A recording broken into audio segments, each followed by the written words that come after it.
मेरा नाम सिस्को है। जब मेरे साथ ये घटना घटी तो मैं बस 11 साल का था। मैं अपनी फैमिली के साथ अमेरिका के कोलोराडो के पहाड़ों के पास रहता था। वो हमारा पुश्तैनी घर था। वो पूरा एरिया मेरे ही घर में आता था और दूसरों का घर मेरे घर से काफ़ी दूर था। मेरे घर के पीछे बड़े बड़े पेड़ और पहाड़ थे जो जंगलों से ढके हुए थे, जो कि मुझको बहुत ही ज़्यादा पसंद थे। हमारी फैमिली शहर से थोड़ा अलग रहती थी। मेरे घर में मॉम, डैड और मैं ही रहते थे। डैड सुबह ऑफिस चले जाते थे और मैं और मॉम पूरा दिन घर में अकेले रहते थे। उस वक्त मेरे स्कूल की छुट्टियां भी चल रही थी। मेरे पास 2 सेंट बर्नार्ड कुत्ते भी थे, जिसमें एक का नाम जो था, जो कि एक मेल डॉग था, और दूसरे का नाम क्लिफ, जो कि एक फीमेल डॉग थी। मैं पूरा दिन उन दोनों के साथ ही खेला करता था।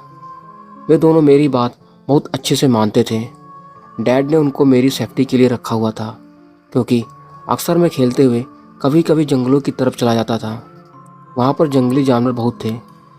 हालांकि मैंने कभी भी उनको देखा नहीं था, लेकिन डैड ने मुझको वहाँ जाने से मना किया हुआ था, इसलिए मैं उस तरफ कभी नहीं जाता था। हमारा घर चारों तरफ से लोहे की बड़ी बड़ी फेंस से कवर था। मैं जंगल के साइड ही रहता था, लेकिन फिर भी डैड ने मुझको उस जगह आने जाने से मना किया हुआ था।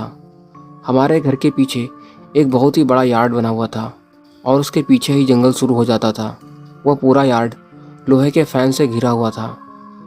उस पूरे यार्ड के पीछे साइड में बस एक छोटा सा लोहे का गेट था, जिसके थ्रू आप जंगल में एंट्री ले सकते थे, लेकिन उसमें भी ताला लगा हुआ था। मैं कभी भी उस गेट के पास नहीं जाता था। डैड कहते थे कि उसको ग्रैंडफादर ने बनवाया था, पर डैड को भी नहीं पता था कि आखिर उस जंगल में है क्या, इसलिए उन्होंने अक्सर वहाँ जाने से मना किया, क्योंकि खुद भी वो उस तरफ नहीं गए। एक दिन सुबह हुई और पापा ऑफिस के लिए निकल गए। मैं जो और क्लिफ के साथ खेल रहे थे। मॉम की तबीयत ठीक नहीं थी, वो तो सोने जा रही थी। सोने से पहले उन्होंने मुझसे बोला कि मैं ज़्यादा दूर तक ना जाऊं और मैं बैकयार्ड में ही खेलूं। उस वक्त मौसम काफ़ी अच्छा था और हवा भी अच्छी चल रही थी। शायद बारिश होने वाली थी। पूरा सूरज काले बादलों से ढक गया था। हवा भी ज़ोर से चल रही थी। मेरे पास एक बॉल थी। मैं बारी बारी से क्लिफ और जो की तरफ फेंकता था। वो लोग उस बॉल को दोबारा मेरे पास उठा के लाते थे और मैं दोबारा उनको एक दूसरे की तरफ फेंकता था। उन दोनों को ये गेम खेलना बहुत पसंद था और मुझको भी। मेरे दोस्त कभी कभी मेरे साथ खेलने चले आते थे, लेकिन शायद उस दिन मौसम ख़राब था, इसलिए वो लोग मुझसे मिलने भी नहीं आए। मैं अकेला ही जो और क्लिफ के साथ अपने बैकयार्ड में खेल रहा था। मैंने 2 से 3 बार बॉल फेंकी और क्लिफ उसको उठा के ले आई और मैंने दोबारा बॉल जो की तरफ फेंकी। मैंने बॉल इस बार काफ़ी ज़्यादा ज़ोर से फेंकी। हवा बहुत ज़ोर से चल रही थी, जिसकी वजह से बॉल के फेंकने की स्पीड थोड़ा और तेज़ हो गई और वो उसी डायरेक्शन में चली गई जहाँ पर वो बड़ा सा पुराना गेट बना हुआ था। उस गेट के पास जाना भी मुझको मना था। वो बॉल जब जो उठाने गया तो बॉल उसको नहीं मिली। वो गेट के पास खड़ा होके मुझको भौंक के बुला रहा था। मैं जल्दी से उस गेट के पास गया। मैंने देखा कि बॉल उस गेट के दूसरी तरफ चली गई है, लेकिन वो मुझको साफ साफ नज़र आ रही थी। उस गेट के हिस्से में थोड़ा सा स्पेस बना हुआ था, जिसके अंदर मैं अपने हाथ को अंदर डाल के बॉल को बाहर निकाल सकता था। मैंने अपने हाथ को उस गेट के अंदर डाला। मैं बॉल को पकड़ने की कोशिश कर रहा था, लेकिन जहाँ तक मेरा हाथ पहुँच रहा था वो बॉल उससे करीब 1 इंच दूर पड़ी हुई थी। आसपास कोई लकड़ी भी नहीं थी जिससे मैं बॉल को अपनी तरफ खींच सकूं। मेरे पास गेट के दूसरी तरफ जाने के अलावा और कोई ऑप्शन ही नहीं था और मुझको उस तरफ जाना मना था। मैं जब गेट के पास गया तो उसमें ताला लगा हुआ था। मैं चुपचाप मॉम के रूम में गया। देखा कि मॉम सो रही थी और तभी उनके रूम से मैंने चाबी ले ली और उस गेट के ताले को जाकर खोल दिया।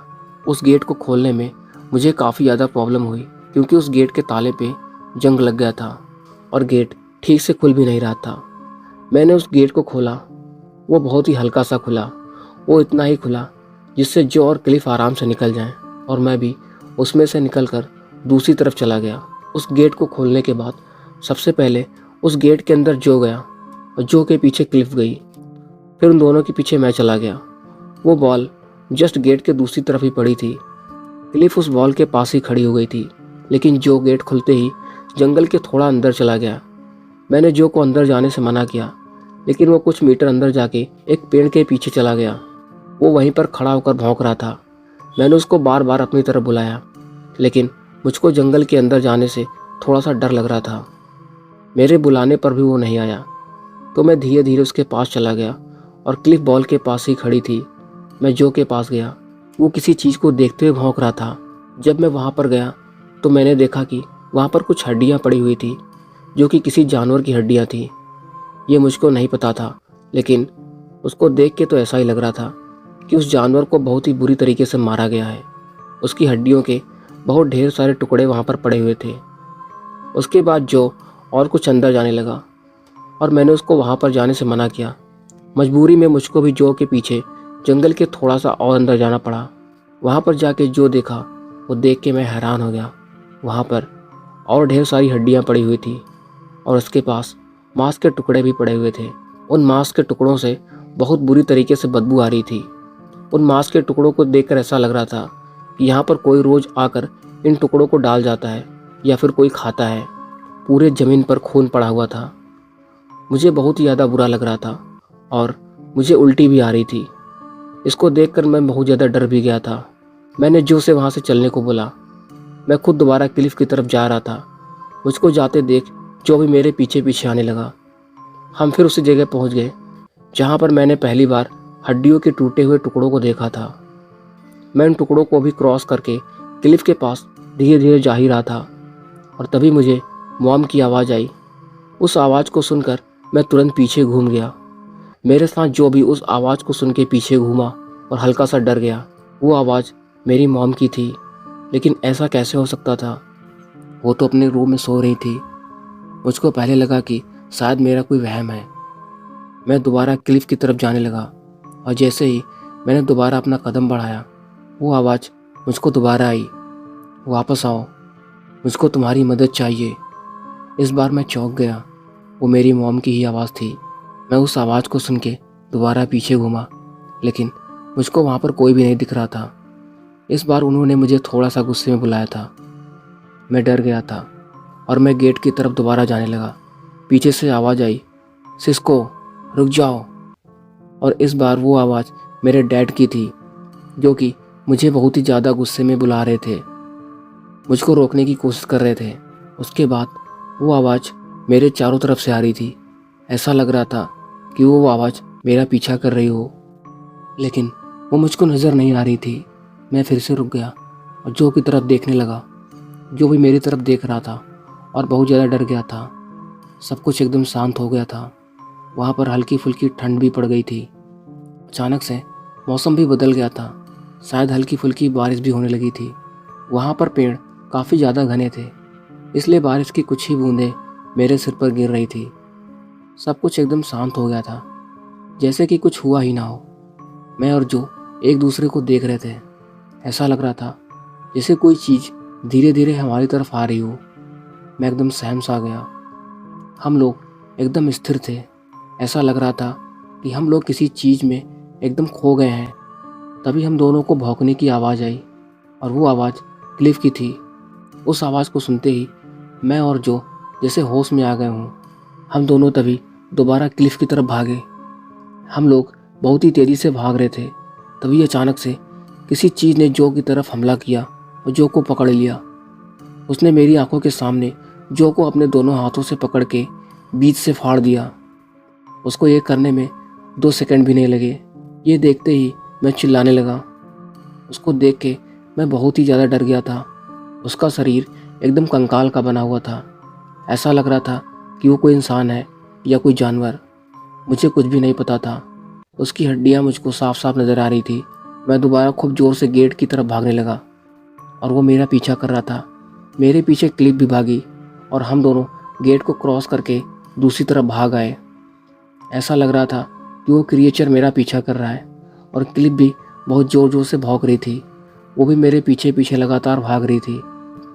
मैंने बिल्कुल भी पीछे मुड़कर नहीं देखा। बारिश और भी ज़्यादा तेज़ हो गई। मैं बारिश में ही भागते भागते घर की तरफ जा रहा था। मैं जैसे घर के अंदर पहुंचा, मैं बहुत ज़ोर से रोने लगा और चिल्लाने लगा। मैं भागते हुए मॉम के कमरे में चला गया। मॉम ने जब मुझे देखा तो वो भी चौंक गई। मुझसे पूछने लगी कि आखिर मुझको हुआ क्या है। मैंने उनको सारी बातें बताई। तभी पीछे क्लिफ भी भागते हुए आई और वो भी बहुत ही ज़्यादा डरी हुई थी। मैंने मॉम को जो के बारे में बताया और उस क्रिएचर के बारे में बताया। मॉम शायद समझ गई थी, इसलिए उन्होंने मुझसे कुछ भी नहीं बोला। उन्होंने बस मुझसे घर के दरवाजे को बंद करने के लिए बोला और मेरी तबीयत और भी ज़्यादा ख़राब होने लगी। हम सब डैड के आने का इंतज़ार करने लगे और जब डैड आए तो मॉम ने उनको सारी बातें बताई। डैड मुझको गुस्से में देख रहे थे, लेकिन उन्होंने मुझसे कुछ भी नहीं बोला। उन्होंने अपने आप को संभालते हुए मुझसे बस गुस्से में दांत पीसते हुए बोला कि तुम उस गेट के पास गए ही क्यों। उसके बाद उन्होंने अपने दोस्तों को अगले दिन बुलाया। उन सबके पास एक बंदूक थी। उस बंदूक को लेके वो लोग तुरंत उस गेट के पीछे गए। वहाँ पर जाके सब चीज़ ढूंढने लगे। उनको वहाँ पर मेरे बताए हुए मांस के टुकड़े और हड्डियाँ भी मिली। उनको जो का शरीर भी मिला, लेकिन आधा ऊपरी हिस्सा गायब था। और कुछ दिनों बाद मॉम डैड ने उस जगह को ही छोड़ दिया और फिर वहाँ से हम लोग निकल गए। कुछ महीनों बाद जब मैं इस हादसे से थोड़ा बाहर आया तब मॉम ने मुझको बताया कि वो एक वेंडिगो था। उसका शिकार इंसान और जानवर होते हैं। उसकी भूख कभी भी ख़त्म नहीं होती है। जब मुझे उस क्रिएचर के बारे में पता चला तो मैंने उसके बारे में थोड़ा और रिसर्च किया। मॉम ने बोला कि उस दिन मेरी किस्मत बहुत अच्छी थी जो मैं बच गया, लेकिन मेरी एक गलती की वजह से जो मर गया। अब जो हमारे बीच में नहीं था। मॉम ने मुझको ही बताया कि वेंडिगो के द्वारा ऐसे बहुत से हादसे हुए हैं, लेकिन मैं इस हादसे को आज तक भूल नहीं पाया हूँ। कुछ सालों बाद क्लिफ की भी मौत हो गई। क्लिफ की भी तबीयत अचानक से ख़राब होने लगी थी। शायद वो जो को बहुत ज़्यादा मिस कर रही थी। मेरे दो अच्छे दोस्त अब मेरे साथ नहीं थे।